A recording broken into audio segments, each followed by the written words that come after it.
Bonjour à tous. Peoria, Navin, 8 ans, pesait 17 kilos au moment de sa mort. Explication dans cette vidéo. Ce 22 février 2022, Cathy Harvey, assistante sociale, frappe à la porte du 1717 North Gale Avenue, à Peoria, au sud-ouest de Chicago. Dans cette maison d'allure modeste, elle doit rencontrer la famille Jones Walker, signalée pour un problème de maltraitance infantile. Le couple la fait entrer. Les deux garçons de 12 et 8 ans, Bentley et Navin, se tiennent assis sur le canapé, sages comme des images. Cathy inspecte les lieux. Les pièces sont en ordre, le ménage est fait. Les enfants ont des habits propres, aucune trace de coups visible, ils répondent poliment aux questions. Sont-ils battus? Jamais. Aimeraient-ils aller vivre ailleurs? Non, ils sont bien chez eux. Cathy Harvey note toutefois que le petit Navin est très pâle, et surtout terriblement maigre. Elle s'en inquiète. Mange-t-il à sa faim? La mère écarte les bras, impuissante. Il n'arrête pas de manger, mais il ne prend pas un gramme. Il peut s'enfiler une pizza à lui tout seul. Rigole le père. Pendant que les adultes parlent, le gamin avale justement du pop-corn à toute vitesse. A-t-il un problème de métabolisme? Il faudrait envisager une consultation chez le médecin. On voudrait bien, mais on ne peut pas, se plaint le père. C'est sa grand-mère qui est sa tutrice légale. L'assistante sociale promet d'étudier le dossier et repart rassurée.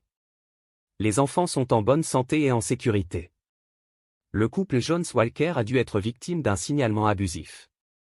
Malheureusement, ce samedi matin, si quelqu'un a été abusé, c'est bien elle. Les cheveux noirs, le visage bouffi, les yeux en fente de tirelire, Stephanie Jones n'a rien d'une maman modèle. Ni d'une maman tout court. C'est une toxicomane qui ne travaille pas, dort toute la journée et ne supporte pas que ses mioches fassent du bruit. Brandon Walker, son compagnon, n'est pas beaucoup plus engageant. Le regard buté, le front bas, un coup de taureau, il est exactement ce qu'il a l'air d'être, une brute épaisse.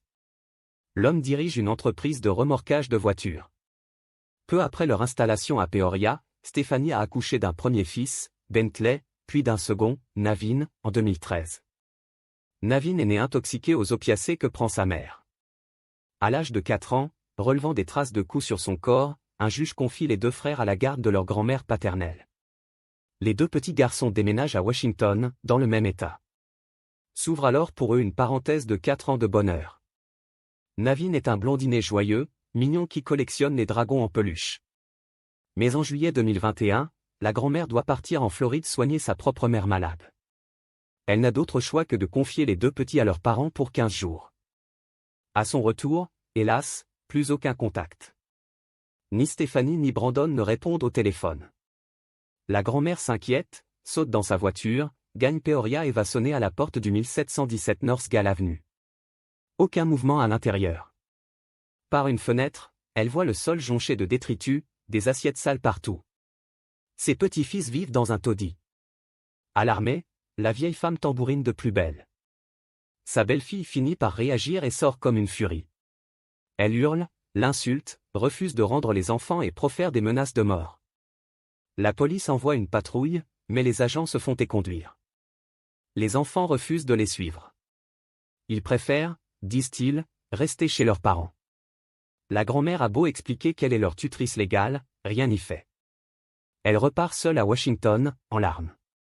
C'est le 14 février suivant que les services sociaux reçoivent ce fameux signalement anonyme. Bentley et Navin Jones n'iraient pas à l'école, ils seraient sales, négligés, et le cadet, 8 ans désormais, aurait des marques de coups sur le visage. Il aurait été puni pour avoir mangé le poulet laissé de côté pour les chiens. Joints par téléphone, les parents se justifient, ils ne peuvent pas inscrire leurs enfants à l'école, car ils n'en ont pas la tutelle. C'est ainsi que le 22 février, Cathy Harvey se rend chez eux pour évaluer la situation. L'assistante sociale se fait blouser et repart sans avoir compris la réalité des choses. En effet, si le petit Navin est aussi maigre, ce n'est pas en raison d'un problème de métabolisme, c'est parce qu'il est en train de mourir de faim. Le pop-corn qu'elle a vu avaler était sans doute son premier repas depuis des jours. Une erreur de jugement fatale. Le malheureux petit garçon, aussi fragile qu'une brindille, n'a plus qu'1 mois à vivre. Il est 14h40, le 29 mars 2022, quand Stephanie Jones appelle le 911. À ce qu'elle raconte, son plus jeune fils ne veut pas se réveiller. Les secours foncent au 1717 North Gall Avenue, trouvent l'enfant en arrêt cardiaque et parviennent à le réanimer. Revenu sur place, le père écrase son poing sur le capot d'une voiture en hurlant. « C'est pas possible, putain !» La mère, qui joue les éplorés, fume cigarette sur cigarette en écrasant des larmes de crocodile. L'enfant est finalement conduit à l'hôpital de Peoria. Mais il est trop tard. Il décède le soir même. En l'observant, les médecins s'effarent devant son petit corps squelettique. Comment croire à un simple coup du destin? Navin ne pèse que 17 kilos, le poids d'un gosse de 4 ans, alors qu'il en a le double. Une enquête est ouverte, la maison perquisitionnée. Le frigo est plein. Le fils aîné, Bentley, dispose d'une chambre bien meublée, avec des jouets. Mais dans la chambre de Navin, il n'y a rien. Punaisé sur la porte, une feuille de papier donne le ton. Bentley, ne donne aucune nourriture et ni boisson à ton frère. Ne le laisse pas sortir de la pièce. Il a ce dont il a besoin jusqu'à mon réveil. De l'autre côté du panneau, la poignée a été retirée pour empêcher l'enfant de sortir. L'odeur est insupportable. Pour unique mobilier, il n'y a qu'un lit trempé d'urine sans drap ni couverture, une commode en plastique et un placard. Les enquêteurs les ouvrent. Ils sont pleins d'excréments. Pour le reste, pas une affiche, pas un jouet. Combien de temps le pauvre petit est-il resté séquestré dans cet enfer? Les deux parents sont arrêtés sur le champ. Fini la comédie et les larmes.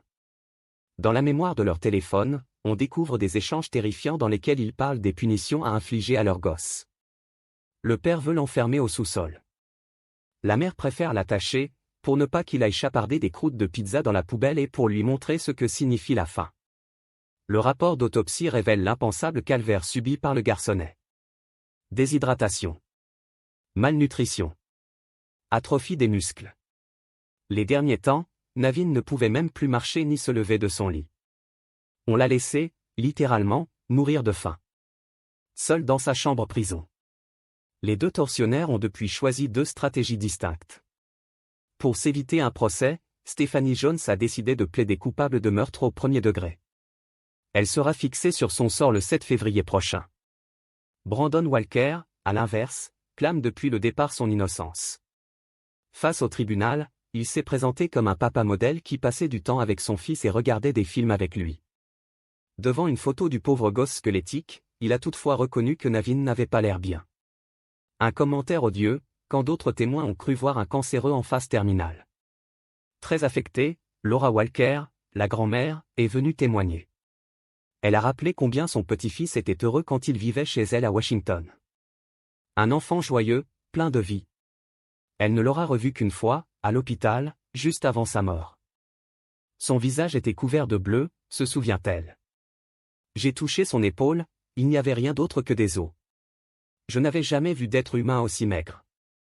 Au final, le jury n'aura délibéré que 45 minutes.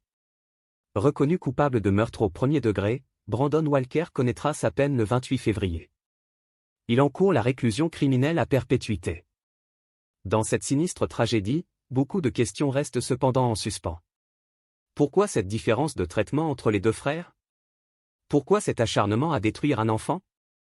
Par sadisme? Par bêtise crasse? Qui peut laisser un gamin mourir de faim sur un matelas, sans tendresse, sans pitié, sinon des bourreaux dénués de toute humanité? Merci d'avoir regardé, n'hésitez pas à partager la vidéo avec vos amis et à vous abonner à notre chaîne pour ne manquer aucune de nos futures vidéos.